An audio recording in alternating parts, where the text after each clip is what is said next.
Alors au démarrage, le Quattro c'est ça, lourd Quattro, la Quattro originelle. Le véhicule qui a servi de base au développement du système de transmission intégrale. Donc on a la chance de l'avoir avec nous aujourd'hui. Je vous propose de faire un petit tour à l'intérieur et par la même occasion, une rétrospective sur plus de 30 ans de technologie sur la transmission Quattro.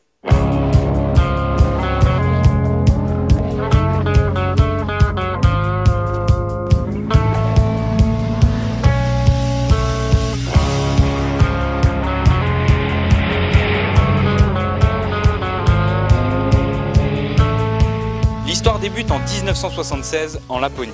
Durant une série de tests hivernaux, Ferdinand Piëch, alors responsable du développement technique, a l'idée d'adapter un système de transmission intégrale sur une voiture de tourisme. À son lancement en 1980, le système Quattro bénéficie d'une répartition symétrique du couple de 50-50. La sélection du passage à 4 roues motrices se fait manuellement par une petite manette située sur le tableau de bord. L'Audi Quattro, c'est évidemment 4 roues motrices, mais aussi un gros 5 cylindres de 200 chevaux. Et écoutez comme la mécanique a bien vieilli.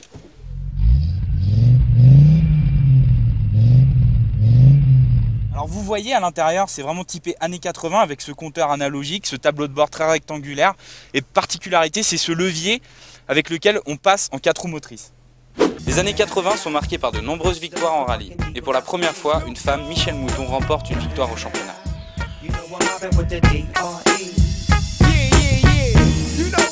1988 marque un changement fondamental dans l'évolution du système avec l'adoption d'un différentiel Torsen moins encombrant qu'un différentiel classique. Précédemment fixé à 50-50, la répartition de la motricité passe désormais de 75 à 25 et inversement entre les deux trains. Le Quattro est médiatisé. La clientèle voit dans le Quattro un système de sécurité renforcé. Les ventes décollent et la concurrence suit. En 1997, le différentiel Torsen autobloquant à vis sans fin fait son apparition.